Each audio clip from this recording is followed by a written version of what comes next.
Olá, bem-vindos! Está começando o programa Inspiração aqui no canal do YouTube do Partido Novo.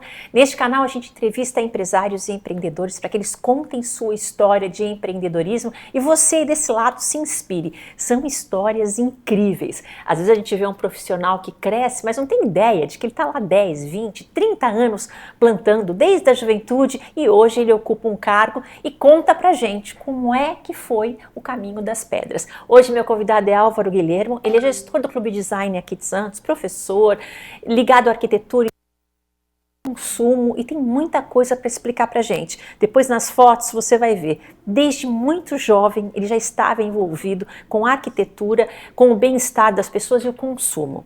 Álvaro, bem-vindo, tudo bem? Tudo bem, obrigado, Letícia, é prazer estar aqui com você. O prazer é meu. Álvaro, a sua história é longa, eu vi suas fotos, eu conheço já há muitos anos, desde o início do Clube Design, eu sei do seu esforço, seu trabalho por essa área, mas eu vi nas fotos que você começou muito cedo. Qual foi a sua primeira formação, Álvaro? A primeira foi design, depois eu fiz arquitetura. Design na época da década de 70 não era ainda um curso reconhecido como superior. Então aí eu fui fazer arquitetura. E lá, neste momento, você imaginava qual seria o caminho que a sua vida profissional ia trilhar? Ou você ainda não tinha ideia? Não tinha ideia. Nunca imaginei. Inclusive fiz economia na PUC, tinha acabado de ser invadida na época, regime militar, foi um processo bem difícil. E como todo jovem, né, a gente não sabe exatamente o que quer. Mas a arquitetura foi bom para mim, foi uma boa formação. A da PUC também tinha um ciclo básico que nós estudávamos muito com outros estudantes, não era apenas da minha área. E eu acho que isso foi muito importante, a minha formação multidisciplinar. E como é que você começou a trabalhar? Você começou antes da faculdade? Sim, antes da faculdade eu comecei fazendo desenhos, ilustrações, se fazia muito na época, as fotografias eram caras, então as revistas usavam muita ilustração e lembra, o jornal era um veículo forte, eu passei a trabalhar nos jornais, havia muitos veículos diários, né? Trabalhando à noite, enfim, fazendo desenho para ilustrar as informações, né? Comecei assim. Como funcionário? Não era, na época não era um funcionário. Era colaborador. Isso, era um trabalho autônomo, né? Se fazia diferente, não havia esse registro, até porque era difícil, você trabalhava para vários locais. Eu trabalhei para o diretor de arte, o Grupo Estadão, que era o Grupo Eldorado também, então fazia muita coisa para a área de música, essa parte na época as capas do long play eram importantes, das fitas, então eu trabalhava nessa área. Você tinha essa habilidade, então, muito forte? Sim, não, comecei com desenho, bem forte com desenho. O desenho me ajudou muito no início da carreira, inclusive financeiramente, a ganhar dinheiro, enfim, com desenho. E o termo era desenhista, meu pai teve agência de publicidade, eu lembro, tinha desenhista. Isso, o pessoal ficava lá fazendo as letras e os desenhos para ilustrar as propagandas. É isso que eu fazia. Fazia desenhos, ilustrações, que eu tinha feito já curso de arte,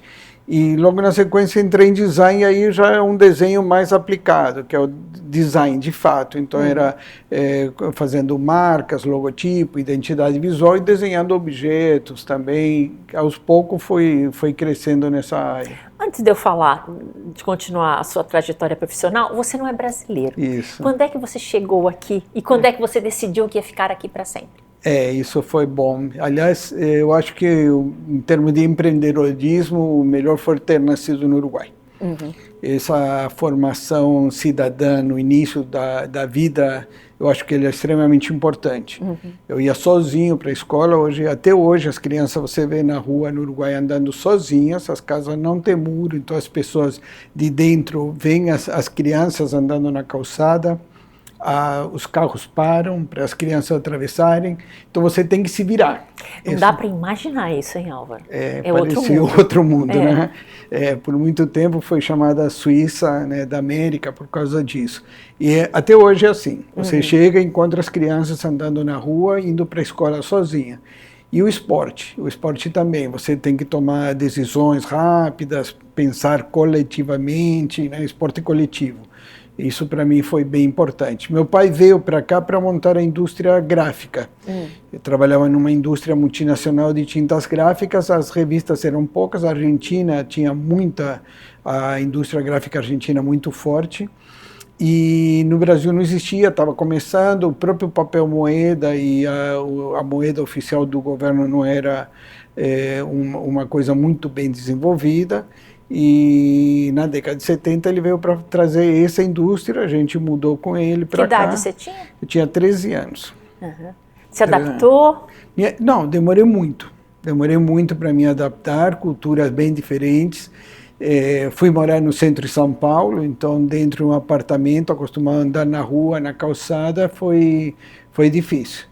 Mas eu aprendi a conhecer a cidade. Hoje tem muita gente que fala que eu sou talvez mais paulistano e mais brasileiro do que muitos que nasceram aqui. E a sua família resolveu ficar para sempre? Seu pai ficou nessa empresa até morrer? Sim. Meu pai e minha mãe ficaram... Minha mãe está até hoje aqui, ficou sempre trabalhando nisso. Eu e meu irmão estamos aqui. O resto da família está pelo mundo aí.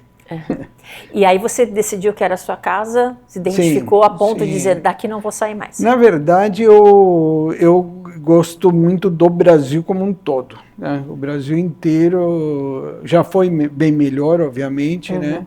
Era uma coisa que você se sentia muito à vontade, as pessoas sempre sorrindo, havia uma vida diferente. Acho que os últimos anos não dá para julgar, né? Essa minha decisão foi num momento diferente, de vida diferente, né? É verdade. Álvaro, quando que você começou a empreender? Você trabalhava como autônomo, acabou as faculdades, em que momento você pensou, vou ganhar com o meu talento, vou abrir um negócio? Primeiro, acho que foi meu pai. Nessa parte da indústria gráfica, a todo momento ele me mostrava que as ideias eram importantes. E que era muito mais importante ter ideias do que aprender, às vezes, um ofício tradicional, né, com essas profissões já mais tradicionais.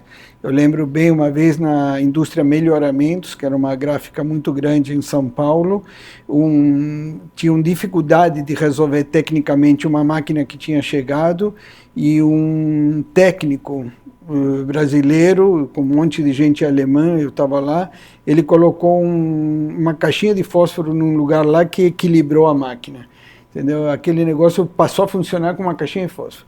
Aí você vê que a criatividade está ali. Não eram os técnicos alemães que estavam conseguindo resolver aquela máquina enorme. Foi um cara que enfiou um nivelador lá com uma caixinha de fósforo. Isso o brasileiro tem muito, né? Muito, porque a dificuldade é muito sempre, grande, as pessoas criam esse jogo de cintura. E isso eu passei a adorar. O Uruguai é muito tradicional, é tudo muito igual, tudo muito cinza, preto, né?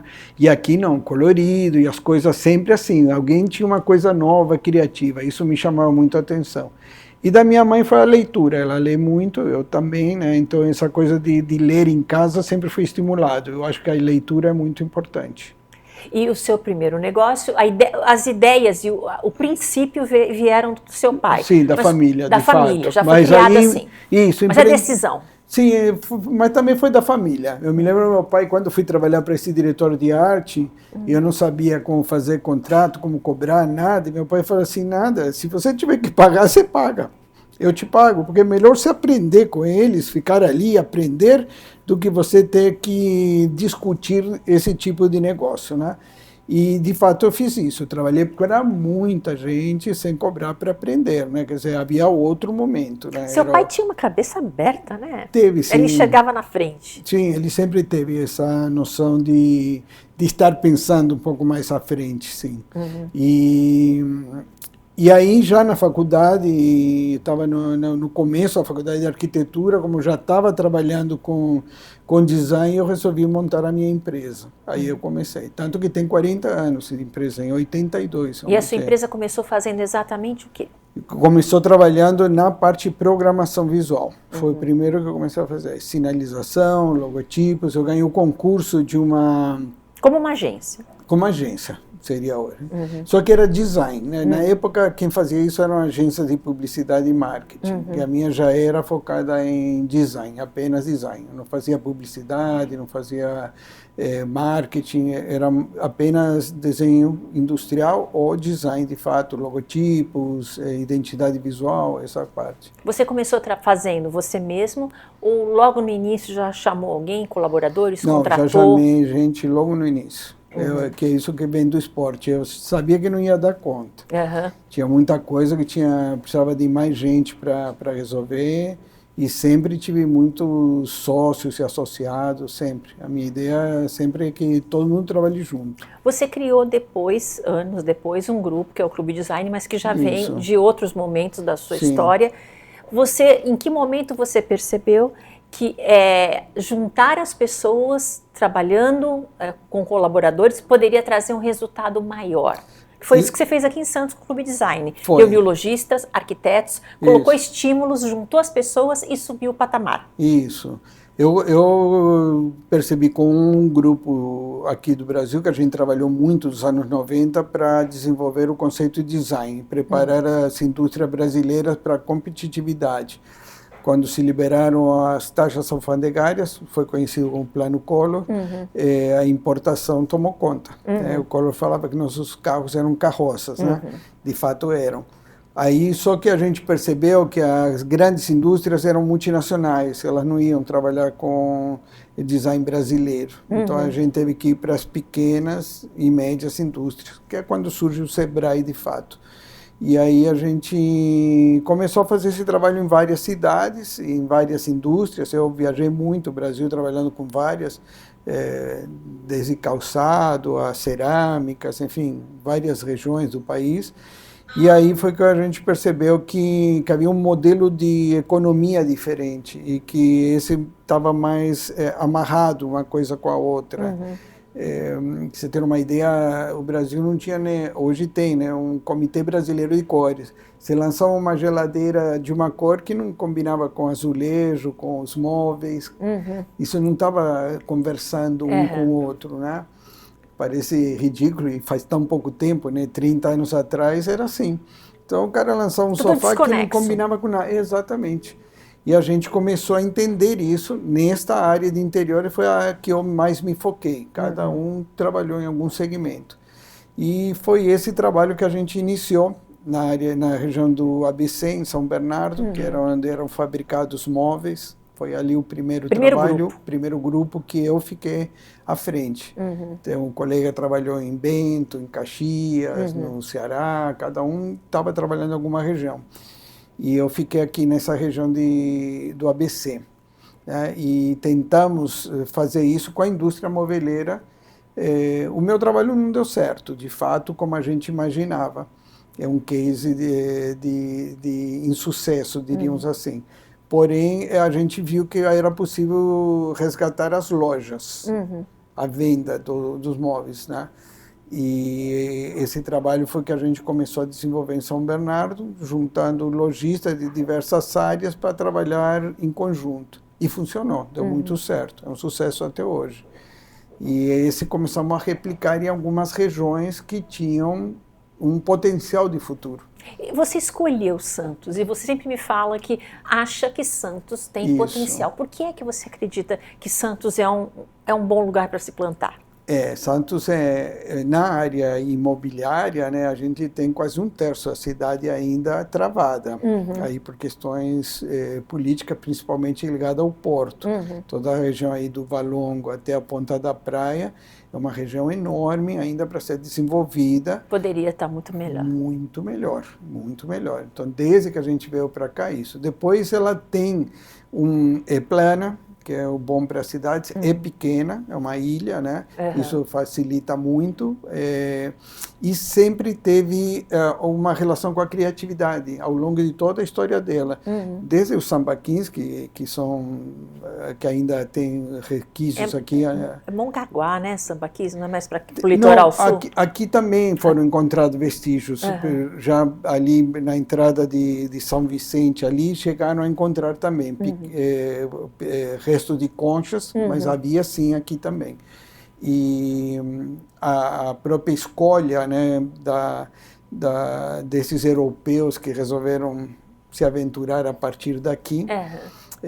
O Santos Futebol Clube, que você vê, passam décadas, independente do momento atual, né, mas passam décadas e surgem, né, times talentos assim incríveis, né, de criatividade, né? Então isso é muito daqui e isso pode ser explorado. Você criou o clube, você e outras pessoas criaram o Clube Design, você foi o gestor, sempre esteve ligado ao comando há 13 anos. Isso. Você acredita que a decoração, o design, a arquitetura cresceu, ganhou Sim. espaço? O segmento cresceu, as lojas é indiscutível, hoje são realmente das melhores do país, né? As lojas que estão aqui, às vezes são marcas que são franquia, mas você percebe que os empresários aqui estão melhor do que muitas outras regiões. A cidade cresceu muito, né?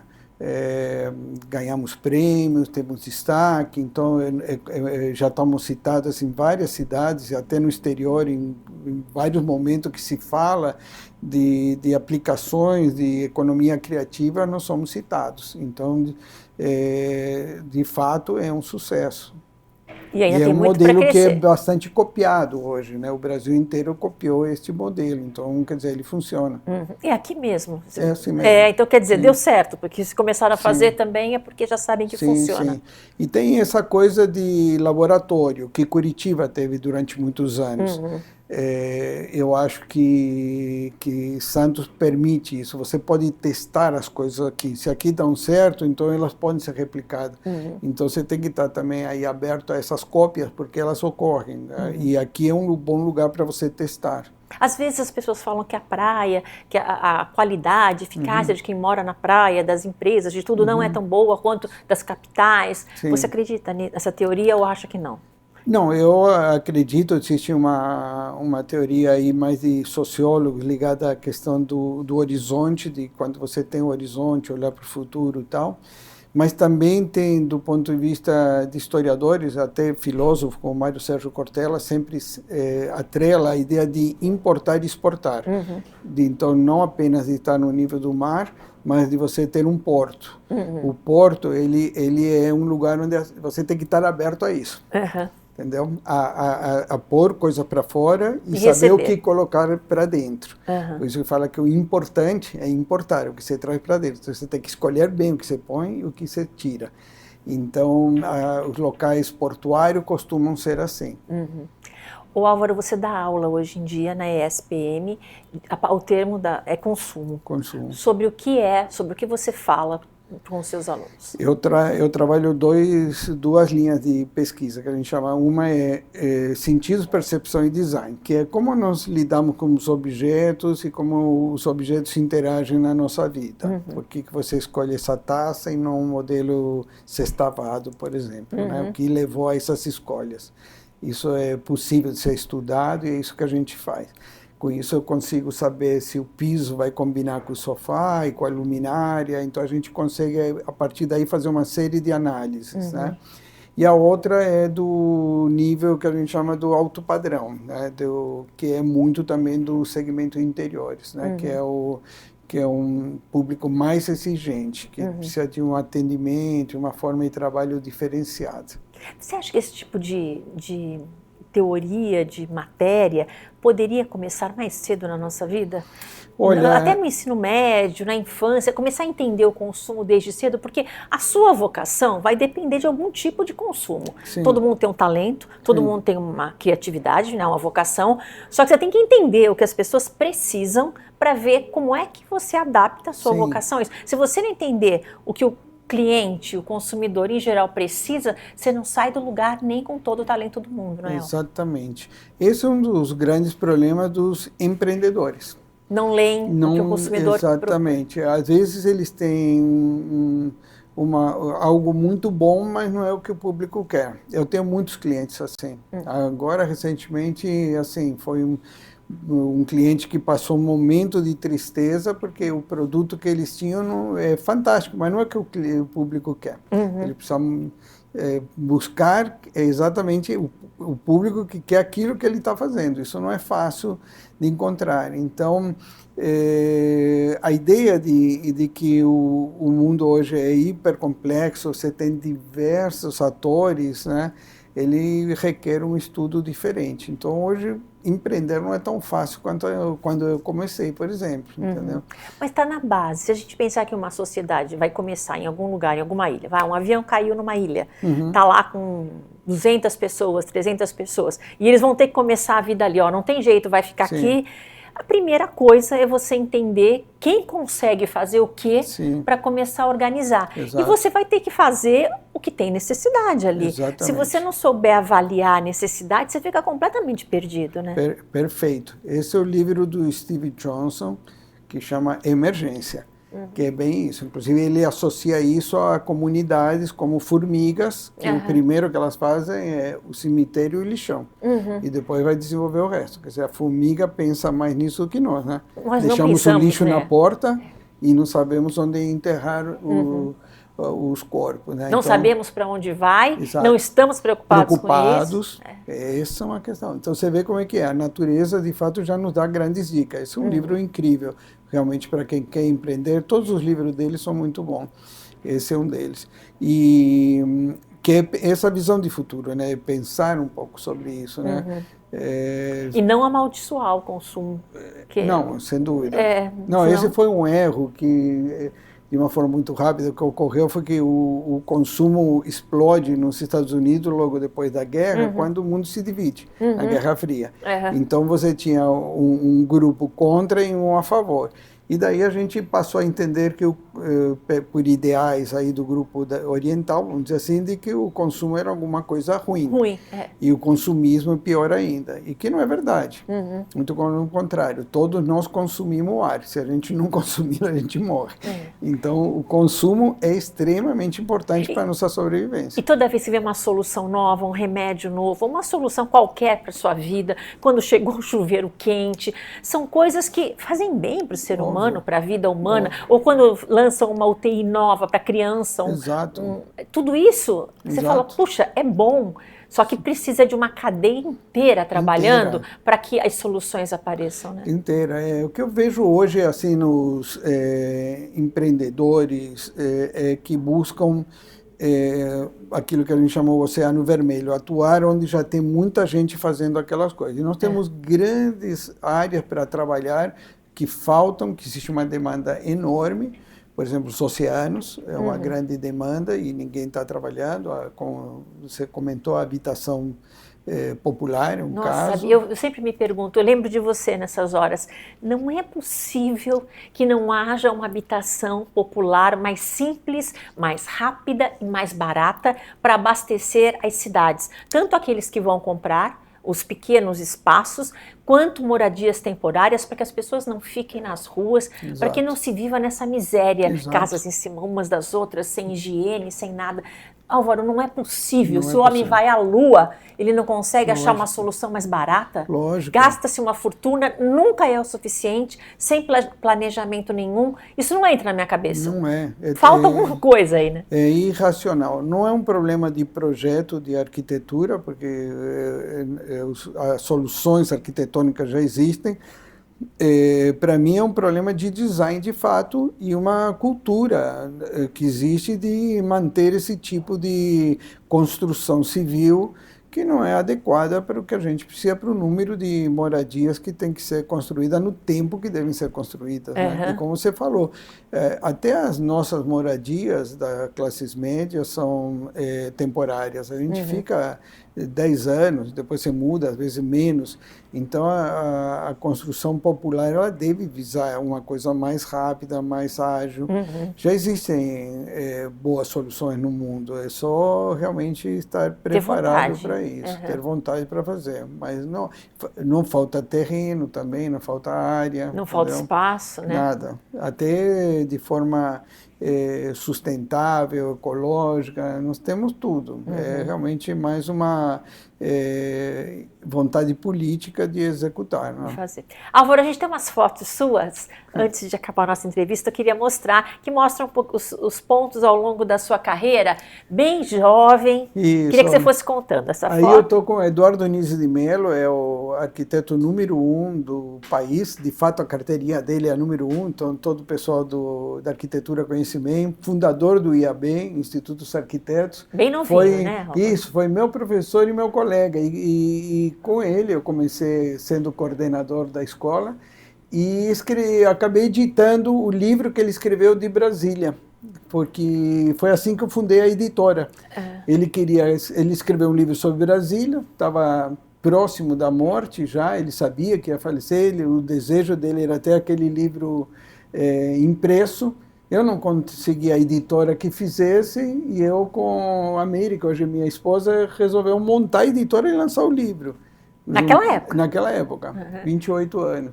Aí... E ali foi no dia que conseguimos levar o Oscar Niemeyer na faculdade. Foi uma visita para os alunos, junto com o Oscar Niemeyer. E nesse dia, eu coloquei, por isso, foi no almoço, junto com o Oscar Niemeyer, ele fez a abertura num guardanapo, que eu guardei por muito tempo, e está na capa do livro. E eu falei para o Niemeyer, olha, nós gostaríamos de editar o livro do Eduardo Nisi, de Brasília e tal. E ele falou assim, olha, a vida é isso, são sonhos, vai em frente, faz que sai. E aí assim foi, nessa conversa com dois maiores nomes do país, eu falei, tenho que fazer. O Niemeyer falou, então vamos fazer. Aí é um encontro internacional de design, no final da década de 80, são grandes nomes aí do mundo todo, estávamos juntos, eu estou novinho ali no meio, e foi ali que eu comecei realmente a ver que aquilo que eu imaginava estava ocorrendo no mundo inteiro. Isso aqui para mim foi muito importante, porque aí eu investia tudo em viagens, eu viajei muito. Aonde foi essa foto? Essa foi em Florianópolis, o Laboratório Brasileiro de Design, foi um grande case mundial, nós temos grandes nomes aqui do design, muitos já faleceram, mas do design brasileiro e mundial, que estão aqui nesse encontro. Eu era dos mais jovens aí, né? E através daí eu pude ir para vários países do mundo, México, Espanha, Itália, enfim, Londres, lugares para viajar, conhecer cases mundiais, né? Próxima, Max. Muito bom ver a história, né? Aqui é Barcelona. Isso, essa Barcelona eu coloquei porque, olha só, eu fui morar nesta casinha aqui, eu fui fazer um curso de verão de 3 meses lá, junho, Barcelona julho, é belíssima, né? Fantástico. Sem saber onde era, porque na época nós não tínhamos Google, nada, e essa senhora, é a única casinha até hoje, essa casa é a única casa velha de lá, é um casarão que na época eles podiam alugar quartos, hoje imagino que seja uma coisa bem mais cara. E subindo aqui pela cobertura, eu ia até ali, a ponta, que é a Casa Milá. Aí não está escrito, mas é do Gaudí. Dá para ver pelo contorno, não dá? Isso aí é Gaudí. Então eu fiquei na esquina e Gaudí, a 3 quarteirões daí era o curso. Foi muito bom estudar fora, viajar. Eu faço isso até hoje, levo muitos profissionais a viajar pelo mundo. Eu tive lá, tem várias obras assim. Né? E essa é essa de Brera, que aí depois no ano seguinte eu fui para Milão, fiz um curso também de 3 meses em Milão, tudo na década de 80. E Milão só cresceu, né? Na Nossa, essa casinha hoje é o centro, não dá para imaginar o que era a Brera nos anos 80, o que é hoje. Hoje é onde pulsa design ali nesse bairro, né? Então, está vendo, aqui já é isso, a Associação de Ensino e Design do Brasil, eu fui presidente, então era realmente jovem, estava aí com Ivens Fontoura, um dos grandes nomes do design, né? Estou sempre envolvido nessa coisa de levar o design para a sociedade. Hoje você vê, todo mundo fala em design, na época não se falava. Você bem jovem já fazia isso. Já. Não era só executar o trabalho, não, você era um comunicador. Sim, eu tinha, inclusive eu levei o projeto, porque como eu fui eleito pela associação, o governo só reconhecia a nossa associação, que era do Brasil, e eu levei o projeto da regulamentação profissional para o Congresso, na época que estava começando, né? Estávamos saindo da ditadura, era o governo Sarney, 88. Aqui? Isso em Buenos Aires, que é um grande case. Aqui eu pude levar depois, mais tarde, o grupo de Santos e a prefeitura de Santos para conhecer como Buenos Aires se transformou na primeira cidade criativa do mundo. Da Unesco, né? Hoje Santos também é, né? E foi este contato com este grupo que Santos conseguiu dar o start. Próxima, Max. Aí é uma palestra que eu estava fazendo em Milão também, porque aí com essas viagens sempre o mundo quer saber o que está acontecendo no Brasil, então me abriu muitas portas. Aqui em Curitiba, a mesma coisa, também aqui já é 92. Né? Sempre levando o design e entendendo o que acontece para os diversos lugares. Isso, diversos lugares. E aqui na época, Aníbal era o presidente do Sebrae, São Bernardo, e da Prefeitura de São Bernardo. Aqui é o lançamento desse programa de design em São Bernardo, que é o que estava te explicando, tentar resgatar. Esse eu trouxe, que era um grupo de arquitetos na Holanda. Você vê que até hoje eu continuo fazendo isso. Esse é o maior escritório de arquitetura do mundo, um dos maiores. Nós fomos fazer uma visita lá. Um intercâmbio cultural. Sim, e pessoas assim, né, que como aqui está o Rosenbaum, Cortella, esses grandes nomes, eu aprendo muito com eles. Então, sempre que a gente traz para dar uma palestra, essas conversas, e aqui o lançamento, do né? Clube Design. Do Clube Design. que eu peguei essa foto, que era eu ali. Está igualzinha, né? Faz 13 anos isso. Só que de laranja agora, né? Ainda é verdade. Eu lembro bem desse dia. Que bacana que foi. E conseguimos fazer isso, a premiação, né? Foi muito bom, muito bom. Aqui foi exatamente quando apresentamos o case nosso no Encontro Cidades Criativas aqui em Santos, do que ganhamos o prêmio IF Design, que foi o maior prêmio mundial, né? E aqui Carla Felipe. Com a Carla, tinha com a Irene também, que foram duas arquitetas que nós lancei o livro delas. É outra coisa de empreender, coisa diferente, né? E elas vão muito bem, né? Muito. Trabalhos. A Irene já não está mais aqui. Isso. Mas a Carla está sempre entre as primeiras, trabalha muito. Acharam o nicho e vão, né? Nadam de braçada. É isso aí. E aqui foi um trabalho que agora estou me focando bastante de devolver para a cidade a calçadas. Essa foi feita aqui no Canal 3, em Santos, e estamos fazendo pelo país inteiro, em várias cidades, que a calçada e o desenho da calçada é uma coisa da cultura brasileira e está mal explorada, que ela fica cinza, né? As famosas calçadas de Copacabana, né? Do Burle Marx.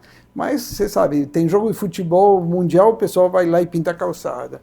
A procissão de Páscoa vai pintar calçada. Então, pintar a rua, pintar a calçada, desde os indígenas é assim. E isso é brasileiro. Então, eu acho que a gente quer transformar mais a vida urbana numa coisa mais alegre, mais criativa. E é isso que nós estamos fazendo agora. E quando fala em calçadas, eu sempre imagino os fios por baixo. Sim. Porque tudo que você pode embelezar, criar, deixar melhor nas cidades com a fiação e os postes e aquele emaranhado de coisas, atrapalha, né? Sabe que a gente já tem até estudos sobre isso, que para as crianças é muito importante. Para ela andar até sozinha, que foi o início da nossa conversa, se as calçadas são todas iguais, ela se perde. Então, quando há desenhos na calçada, ela usa como referência. Então, ela sabe que tem que virar à direita, tem que virar à esquerda. Então, trabalhar a calçada, tirar esse cinza padrão de todos, né, para uma coisa mais criativa, ela é importante para a pessoa se sentir pertencente àquele bairro, àquele distrito. É um bem-estar enorme, muito bom. Sim. Álvaro, eu queria encerrar a nossa entrevista com uma mensagem sua para quem quer empreender, até para chamar para a sua área, porque é uma área riquíssima, decoração, arquitetura. Descubram um nicho e mergulhem, porque tem muito trabalho, tem muito espaço para as pessoas crescerem. Exatamente, tem muito trabalho, o que tem que buscar é a tua identidade. Eu acho que a pessoa tem que saber o que quer, defender esses princípios, esses valores e tentar fazer aquilo de uma forma planejada, mas sem perder essa identidade. O que nós temos no mercado é tudo muito igual. todo mundo faz o que o outro já faz. E isso não dá a oportunidade de você crescer. Então, eu acho que o principal é, antes de iniciar qualquer ato de empreendedorismo, é de fato você saber claramente o que você quer, e aquilo que você quer é único, é diferente, e aí sim apostar mais. Não importa se é bem popular ou se é luxo. Não importa, não importa. Nenhum deles há diferença nesse sentido. O que nós não podemos... No luxo, pior ainda, né? Porque no luxo tudo que é imitação não funciona. É rejação. Porque entendeu? As pessoas têm oportunidade de conhecer muito, elas querem o original. Querem o original, exatamente. Então, quanto mais alto o padrão de conhecimento do consumidor, mais ele busca o original. E o problema brasileiro tem sido realmente a cópia, sendo que a gente é extremamente criativo. Então, em vez de ficar copiando, a pessoa tem que buscar alguma coisa nova e diferente. Criar o seu. Álvaro, muito obrigada, um trabalho incrível. Obrigado. Eu teria outros assuntos para falar, coisas para perguntar, mas eu queria mostrar a sua história, porque as pessoas não sabem, não conseguem fazer a conexão, às vezes, de quem está num grau de trabalho, num posto, e como foi o início. Porque não é milagre, né? Não é de repente, a pessoa está lá plantando há anos. Quando ela cria algo como Clube Design, hoje é o gestor, e se você tiver outra ideia, você consegue colocar em prática. Não é porque tem sorte, é porque está lá há 30 anos plantando, fazendo, aprendendo, conversando, com altos e baixos, e uma hora você conquista um lugar um pouco mais... E não ter medo de errar e falar que errou, como eu falei de São Bernardo. Se a gente tivesse errado em São Bernardo, talvez teríamos errado aqui. Então tem que estar aberto a possibilidade de que a coisa não dê certo. Mas também. Você também não tem ninguém que faça algo que nunca errou, né? Não tem isso, não existe. É verdade, o perfeito não existe. Você tem que ir fazendo e aproveitando a sua trajetória. Hoje a inteligência artificial se baseia no erro, não no acerto. É verdade. Então, por aí. Álvaro, uma lição de vida. Obrigada, viu? Obrigado, Parabéns pelo trabalho, Imagina. Álvaro Guilhermo. Prazer estar aqui com você. Obrigado. Até a próxima. Se você gosta desse tipo de conteúdo, já sabe, curta, comente, compartilhe com os amigos, porque aqui toda semana tem uma história nova de alguém que conquistou um sonho, que foi atrás da própria vocação, criou um jeito de se sustentar e cresceu. E hoje, claro, está bem, é feliz, vale muito a pena acreditar naquilo que você tem por dentro. Um beijo e até a próxima.